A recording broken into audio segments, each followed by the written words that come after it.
Film की शुरुआत में हमें एक मासूम सी लड़की को दिखाया जाता है जिसका नाम एलिजाबेथ है और उसकी उम्र 20 साल होती है। वो अपनी मॉम, डैड और छोटे भाई के साथ एक घर में रहती है जो जंगल के बिल्कुल पास है। हर दिन जब वो कॉलेज जाती है तो जंगल के बीच से होकर गुजरती है। एक दिन जब कॉलेज खत्म होने के बाद एलिजाबेथ अपने दोस्त और फीमेल फ्रेंड के साथ घर लौट रही थी तो तभी उसके दोस्त का भाई रास्ते में गाड़ी लेकर आ जाता है। इसीलिए एलिजाबेथ का दोस्त और फीमेल फ्रेंड गाड़ी में बैठकर चले जाते हैं और एलिजाबेथ अकेले ही पैदल मेन रोड के रास्ते घर जाने लगती है। इन रास्तों के दोनों तरफ घना और सुनसान जंगल होता है और उसे क्या पता था कि यही रास्ता उसकी जिंदगी का सबसे खौफनाक मोड़ लेने वाला है। वो जब आगे बढ़ रही थी तो जंगल में एक आदमी जिसने पुलिस की यूनिफॉर्म पहनी हुई थी उसे अपने पास बुलाता है।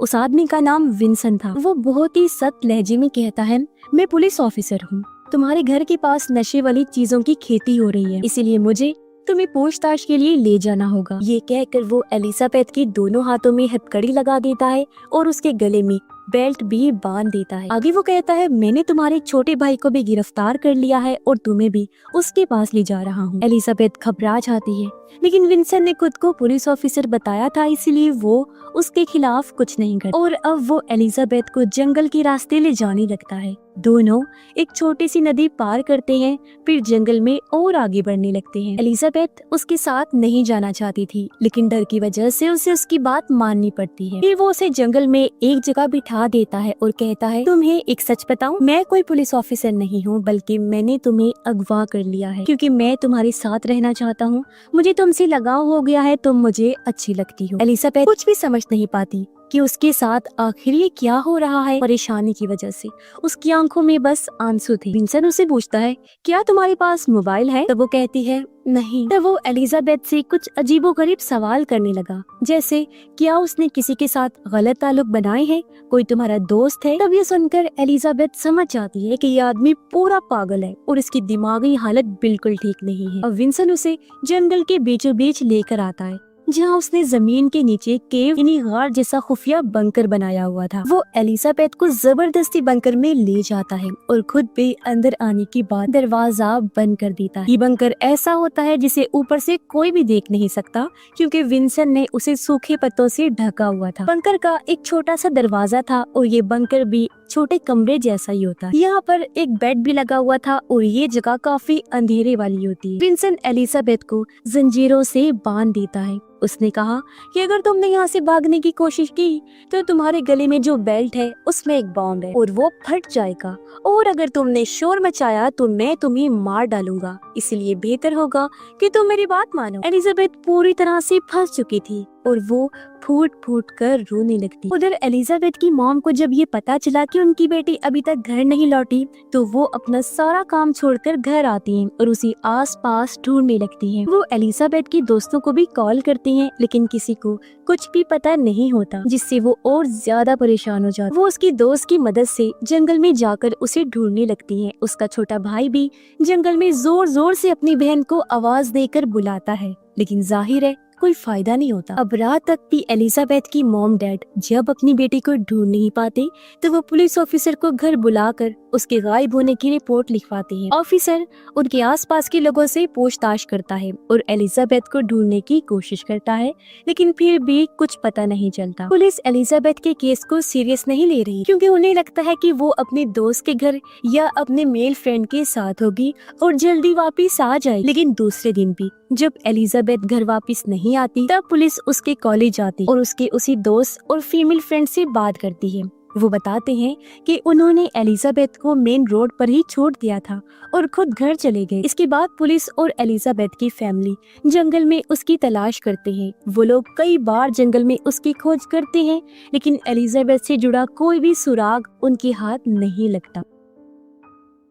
वहीं एलिजाबेथ बंकर के अंदर 2 दिन से बंद होती है। वो काफी डरी और सहमी हुई थी, अपनी फैमिली को याद करके रो रही होती है और वहाँ से भागना चाहती है, लेकिन विंसन उससे कहता है कि यहाँ से भागकर तुम कहीं नहीं जा सकती हो क्योंकि मैंने बाहर चारों तरफ बॉम्ब्स लगाए हैं। अगर तुम्हारा पैर उन पर पड़ा तो तुम मारी जाओगी। वो आगे कहता है, अगर तुम इस जंगल से भाग भी गई तो मैं तुम्हारे घर जाकर तुम्हारे छोटे भाई को मार दूंगा। ये सुनकर एलिजाबेथ बहुत ज्यादा डर जाती है। विंसन कहता है, परेशान ना हो, सब कुछ ठीक हो जाएगा। फिर वो एलिजाबेथ को खाने के लिए नूडल्स देता है, लेकिन वो खाने से इनकार कर देती है, जिससे उसे गुस्सा आ गया।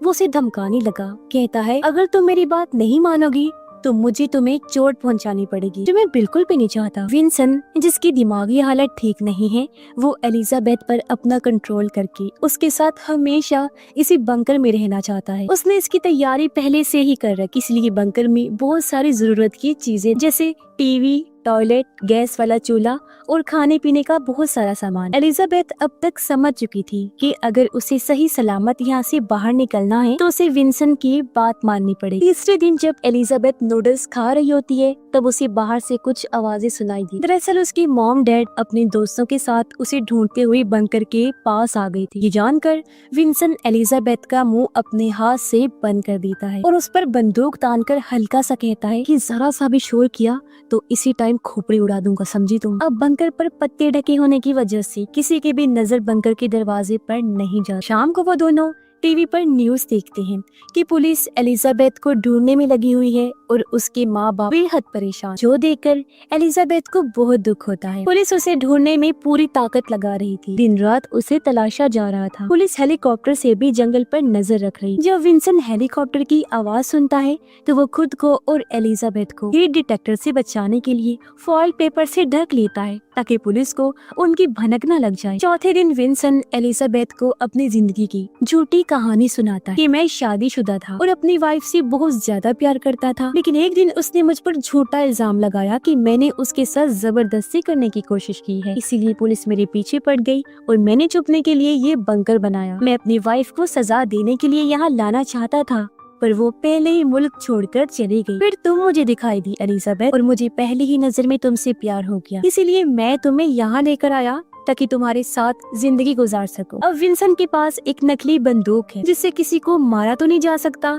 पर इससे लोग जख्मी हो सकते। विंसन हमेशा उसे डरा के रखता है ताकि वो उसे छोड़ के कहीं भी नहीं जाए, लेकिन एलिजाबेथ हार नहीं मान। उसे पता है अगर उसे जिंदा रहना है तो उसे विंसन के दिमाग को समझना होगा और अब वो विंसन से अच्छे तरीके से बात करने लगी, उसे समझने की कोशिश करती है। अब 5 दिन हो गए थे लेकिन एलिजाबेथ का कोई पता नहीं चलता। रात को जब विंसन उसकी साइड में सो रहा होता है तो एलिजाबेथ धीरे से बिना आवाज किए बिस्तर से उठने लगी। वो देखती है कि सामने टेबल पर विंसन की बंदूक रखी हुई। बंदूक लेने के लिए अपना हाथ आगे बढ़ाती है लेकिन एलिजाबेथ के गले में एक जंजीर बंधी हुई थी जिसकी वजह से लाख कोशिश के बावजूद वो बंदूक तक नहीं पहुंच पाती। तभी विंसन की आंख खुल जाती है। वो गुस्से में एलिजाबेथ से पूछता है, ये तुम क्या कर रही हो? वो जवाब देती है, मुझे बाथरूम जाना है। अब उसका भरोसा जीतने के लिए एलिजाबेथ विंसन पर अपना हाथ रखती है और कहती है, मुझे तुमसे प्यार होने लगा है और अपनी जान बचाने के लिए उसे विंसन को अपने करीब आने देना पड़ता है। अब एलिजाबेथ को उस बंकर में रहते हुए 6 दिन हो चुके। वो विंसन को यकीन दिलाने की कोशिश करती है कि वो उसके साथ रहना चाहती है। धीरे धीरे विंसन भी उस पे भरोसा करने लगा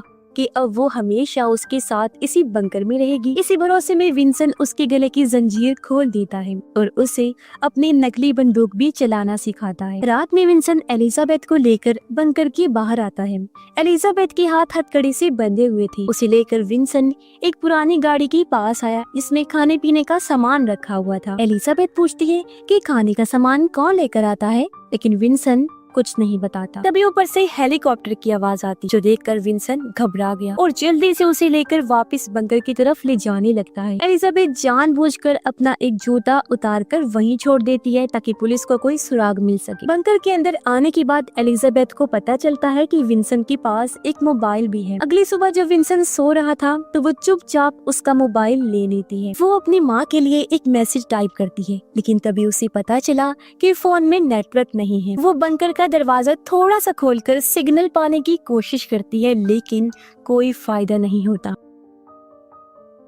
इसलिए वो मैसेज डिलीट करके फोन वापस रख देती। तभी उसकी नजर विंसन की बंदूक पर गई। वो बंदूक उठाकर विंसन के सर पर रखती है उसे पता होता है कि ये बंदूक गोली वाली नहीं है। सोचती है कि विंसेंट मरेगा नहीं लेकिन जख्मी जरूर होगा। उसे जख्मी करने के लिए वो ट्रिगर दबा देती है, लेकिन बंदूक चलने की बजाय जाम हो जाती है। एलिजाबेथ को बहुत गुस्सा आया और वो बंदूक वापस उसकी जगह पर रख देती है। वो अपने मॉम डैड को याद करके बहुत दुखी हो गई थी। सोचती है क्या मैं कभी यहाँ से बाहर निकल भी पाऊंगी या नहीं। अब एलिजाबेथ को यहाँ 7 दिन हो चुके, लेकिन पुलिस को उसके बारे में कुछ भी पता नहीं चला था। इसलिए एलिजाबेथ के दोस्तों और पुलिस ऑफिसर्स को लगने लगा था कि शायद अब वो जिंदा भी ना हो। 8वें दिन जब विंसेंट बंदूक को चेक करता है तो उसने देखा कि बंदूक जाम हो। वो गुस्से में एलिजाबेथ से पूछता है, तुमने मेरी बंदूक ली थी क्या?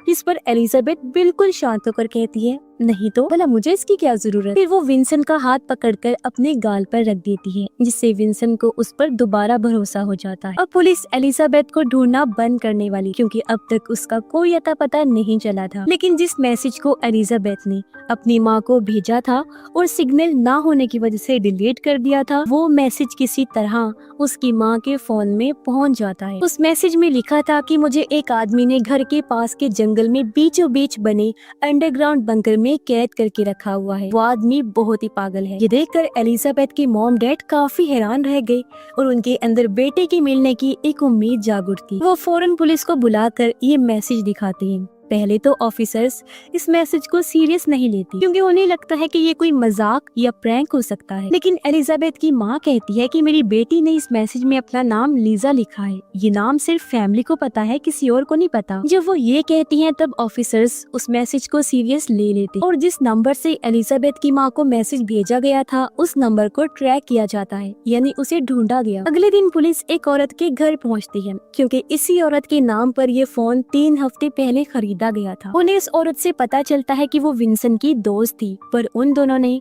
फिर अपना रिश्ता तोड़ दिया था और काफी सालों से दोनों की कोई मुलाकात नहीं हुई है। वो औरत कहती है कि वो मुझे अक्सर मैसेज करता है और मैं जंगल में खाने का सामान एक गाड़ी में रख देती हूँ। ये बताकर औरत पुलिस को उस गाड़ी के पास ले गई और बताती है कि मुझे नहीं पता कि आगे विंसेंट खाना लेकर जाता कहाँ है। पुलिस को उस औरत के घर के नीचे पुराना बंकर मिलता है, जहां पहले विंसेंट पुलिस से छुपकर रहा करता था। असल में विंसेंट पर किडनैपिंग जैसे गैर कानूनी कामों के काफी ज्यादा केसेस थे। पुलिस बहुत पहले से उसे ढूंढ रही थी, लेकिन वो कभी भी पकड़ा नहीं गया। और अब पुलिस को यकीन हो गया था कि एलिजाबेथ के किडनैप होने के पीछे विंसेंट का ही हाथ है। शेरिफ इस मैसेज की बात मीडिया में फैला देता है, क्योंकि उसे पता होता है कि विंसेंट खतरनाक जरूर है लेकिन डरपोक भी है। अगर उसे खबर मिल गई कि पुलिस उसके पीछे है तो वो अपनी जान बचाने के लिए भाग जाएगा। इसमें रिस्क जरूर था, लेकिन विंसेंट पहले भी ऐसे कई सारे अपने शिकारियों को छोड़कर भागा हुआ है। जब विंसेंट टीवी पर देखता है कि पुलिस को पता चल गया है कि उस आदमी ने एलिजाबेथ को किडनैप किया है और बंकर में छुपा के रखा है, तो वो घबरा जाता है। वो एलिजाबेथ पर चिल्लाने लगा, कहता है तुमने अपनी माँ को मैसेज करके हमारे बारे में क्यों बताया? मुझे लगा था कि तुम मुझसे प्यार करती हो। फिर एलिजाबेथ उसे भरोसा दिलाने की कोशिश करती है और कहती है मुझ पर यकीन करो, मैंने तुम्हारे फोन से कोई मैसेज भी नहीं भेजा। अगर चाहो तो खुद फोन चेक कर लो। अभी उसने कहा कि ये पुलिस की चाल है, वो तुम्हें पकड़ने के लिए ऐसा कर रहे हैं। विंसेंट फोन चेक करता है, लेकिन उसे उसकी माँ का कोई मैसेज नहीं मिलता, क्योंकि एलिजाबेथ ने जाहिर है पहले ही वो मैसेज डिलीट जो कर दिया था। विंसेंट बहुत परेशान हो गया। उसे लगता है कि अब पुलिस आकर मुझे गिरफ्तार कर लेगी। एलिजाबेथ अब चाल चलकर उसे अपने कंट्रोल में करने की कोशिश करती है। उसने कहा कि मैं तुमसे प्यार करती हूँ, लेकिन अगर पुलिस ने हमें साथ में देख लिया तो तुम्हें जेल जाना पड़ेगा, इसलिए तुम अभी भाग जाओ। जब सब कुछ शांत हो जाएगा तो तुम वापस आ जाना। मैं तब तक यही बंकर में तुम्हारा इंतजार करूंगी, फिर हम दोनों किसी और शहर में जाकर एक साथ रहेंगे। विंसेंट उसकी बातों पर यकीन करके बंकर से निकलकर भाग जाता है। उसके जाने के बाद एलिजाबेथ बंकर का दरवाजा खोलकर बाहर आ गई। अब उसे डर होता है कि बंकर के पास बॉम्ब है, इसीलिए वो आगे नहीं बढ़। तभी उसे पुलिस की आवाज सुनाई देती है जो उसे जंगल में ढूंढ रही थी। एलिजाबेथ उन्हें आवाज देती है, तब पुलिस उसकी आवाज सुनकर वहां पहुंच जाती है और यहाँ पर हमें पता चला कि विंसेंट ने उसे डराने के लिए नकली बॉम्ब रखा था। फिर पुलिस एलिजाबेथ को फौरन आकर संभालती है और उसे सही सलामत उसके घर ले आती है। एलिजाबेथ और उसकी फैमिली रो पड़ी और एक दूसरे से वो लोग गले मिलने लगते। आखिरकार एलिजाबेथ 10 दिनों के बाद उस जहन्नुम से निकल ही आई और अपनी फैमिली से मिलकर वो काफी खुश। कुछ दिनों बाद पुलिस विंसेंट को गिरफ्तार कर लेती है और अदालत उसे गैर कानूनी कामों और ऐसे जुर्मों के लिए उम्र कैद की सजा सुना देती है। वही एलिजाबेथ भी धीरे धीरे सदमे से उभर रही है और जिस तरह एलिजाबेथ ने एक पागल सरफिरे इंसान के सामने हिम्मत और समझदारी दिखाई, वो हर किसी के लिए एक मिसाल है कि मुश्किल में हमें सूरत हाल को कैसे हैंडल करना चाहिए। और इसी के साथ ही इस फिल्म की कहानी यहीं पर खत्म हो जाती है।